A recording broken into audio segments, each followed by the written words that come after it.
Good afternoon, YouTube. So we're here right now in my, not really my, but I am in charge of guarding the library when it's my vacant period and I'm not teaching my students. So it's just a small library, but it's filled with books, so many books. So usually when I'm here and I'm not doing anything, just guarding the books and there are no students, I get bored, so I like drawing, and sometimes when I draw, I tend to design gowns inspired by Disney characters. So here is my very messy table. These are the quizzes and exams that I finished checking, and here's my notebook. So in here, in this notebook, are some of my sketches of gowns inspired by Disney princess characters. So we have here, of course, a gown inspired by Cinderella and Snow White.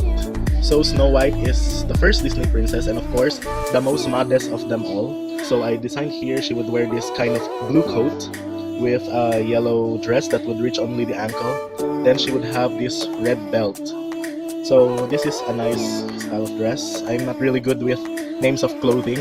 I'm only limited to sketching, so this is all I can do. And Cinderella, of course, she will have a mixture of both silver and blue dress. Probably this part will be a mixture of silver and blue. There will be a silver belt with a pumpkin style to it, and the inner garments, just a few ruffles here and there. Now we proceed to the next page. So this is Princess Aurora inspired. It was really simple because she was really a simple princess. Her gown was very beautiful and simple and yet very attractive. So this comes in both colors since two fairies who I know, Flora and Merryweather, were arguing over what color they want. So this can be in blue or pink design. And right here we have Ariel. This gown now is inspired by her being a mermaid. We have details of the ocean up here. So she has pearls, a starfish, a shell, and the lower from the bodice will have like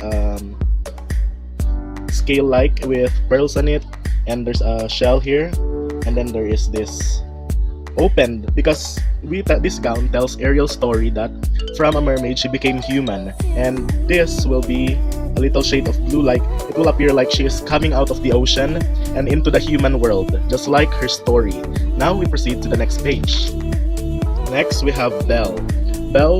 It's almost similar to the regular dress she would wear, only there would be a lot of roses on her bracelet, then roses in her waist, then going down there will be many roses in a very ruffled skirt. She will have no sleeves of shoulder. So that is quite Belle. Then we have here Jasmine. Well, not accurate to her Arabian style, but of course, we get the idea from her style of clothing. She wears pants, so instead of the usual pants that she wear, I made it more of a modern style pants, tight with heels. And of course, the dress is just covering the upper part of her body. So we have this beautiful pattern-like things on her dress. And it's kind of Arabic in style, but I think this will not be accurate for Arabia is a Muslim country and Muslims are meant to be modest, but I really did it just out of the style of Jasmine in the movie. Now we proceed to the next. Well, it was difficult since Pocahontas only wore a gown once, and that was in the direct-to-DVD sequel. So I inspired this to be a little bit tribal. There is her half shoulder. I added feathers and the signs of the wind because this would appear to be the wind, but I haven't. With the leaves, remember just like in the movie when the wind would blow, there are leaves. Now, since Pocahontas is an adventurous girl, we don't have too much detail on her dress because this would make her really comfortable to run. This will bring her adventurous spirit. And of course, we have Mulan. Well, I did not make her hair the way it's supposed to be long. I made her hair when she cut it with her sword. So her dress is fiery style with leggings because she pretended to be a man. So it has a fiery effect because I'm not really good with Chinese style. There is a little bit of the, what do you call this? I don't know. I'm only limited to drawings. I'm not really that good in fashion. But it's really had to think of the style. There's the fiery detail over here. Maybe I thought of the fire because of her sidekick Mushu. But anyway, overall, I hope you like it. So now we proceed to the next page. Of course, who could forget Giselle from the movie Enchanted, played by Amy Adams? So this idea of her dress, well, I got it from a mixture because she is really one of those characters with numerous gowns. She did not wear only one dress. She just had numerous. So this kind of mermaid style, I got it from the purple dress that she wore on the King and Queen's ball that she went to.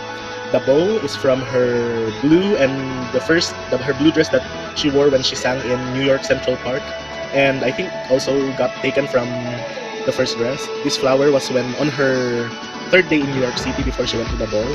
The butterflies and the ruffles inside her dress was inspired by her wedding dress. So overall, it's just a fusion of all her dresses mixed together into one beautiful dress that I made. Hope you like it. Then here we have Tiana. Well, it didn't much change. It's almost similar to her original dress, the one she usually wears. So we have the lily pad pattern here with the lilies, and but overall it's almost similar to her original dress. Nothing changed there. So let's proceed to the next page. Now we have Rapunzel. I didn't put much detail on her dress. It's almost as similar as hers, only I just made it a little modern with this kind of collar and the belt, and that her dress would go upward here to show her feet.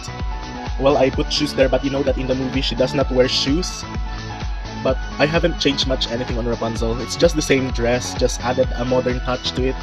And we have Merida with the trending off-shoulder style, her belt, and I don't know what came to my mind when I made this. Well, it was supposed to be because she ripped her dress. Because as we know,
It's remarkable. I don't know what you like, guys, but whatever. It's cool. Now, guys, we must also consider that Disney princesses aren't only the women in Disney. We have also the heroines. So here we have both Alice from Alice in Wonderland and Wendy Darling from Peter Pan. So both are from London during the Victorian era, so I had a little Victorian touch to their outfit. Alice, of course, as we all know her in Wonderland, has this white something to cover her lace, then belt, then this ruffles to get that Victorian style. And over here, Wendy doesn't get much of the Victorian style. I just base it off from her nightgown, the one she wore when she goes to sleep, and the one she wore when she went to Neverland. So it's not much of a Victorian style, it's just something to match the nightgown she wore in the movie. Of course, we have here Tinkerbell. It would be more of a costume rather than a gown if I put wings. So instead of putting wings, I would put this see-through. Originally, this cloth wouldn't be visible. It would be the sparkles to show that she has the magic touch of pixie dust. And of course, we didn't go away from her style. We just added a few more ruffles to her outfit. And then this to signify the pixie dust because, as we know, Tinkerbell, she gave pixie dust in order for anyone to fly. And I don't know what I did to Princess Eilonwy. Do you know her? Princess Eilonwy is the one from The Black Cauldron, one of Disney's, let's just say it's a great movie, but not really praised. I have no idea what I did here. It's like it's not far away from her outfit, but whatever. I was just getting lazy when I did this, so I'm sorry, Princess Eilonwy. By the way, if you don't know Princess Eilonwy, watch The Black Cauldron. It's a great movie, although it's not as good. And we have here Esmeralda from Hunchback of Notre Dame and Megara from Hercules. So we know Esmeralda as a gypsy dancer, and I inspired this from, this will be a see-through of patterns. The inside, there will be an inner garment. This will be a white, loose, off-shoulder outfit, then a belt. Then I got this from her original outfit.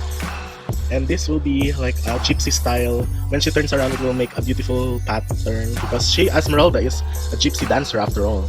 And Megara, of course, being a Greek, I had to inspire her gown from Greek style. So this is her gown. It will be purple and it's Greek style but with a little bit of modern touch to it. And this is Megara from Hercules. Everyone loves her, you know, I know you love her. Of course, this is Jane from Tarzan, another gal from the Victorian era because Tarzan, the movie, took place during the Victorian era.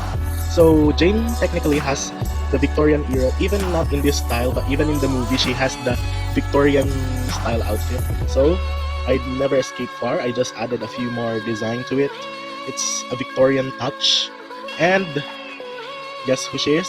Of course, it's Kida from Atlantis, one of the forgotten Disney movies, just like Eilonwy. Similar to Eilonwy, she is another forgotten princess, and you should really love her because she's a good warrior. She can fight, and she technically becomes queen. If she were a Disney princess, she would be the first Disney queen before Elsa, the first young Disney queen before Elsa. So she gets a few styles from her outfit, and of course, becoming queen, I added her dress to be longer. Her tummy will be shown here.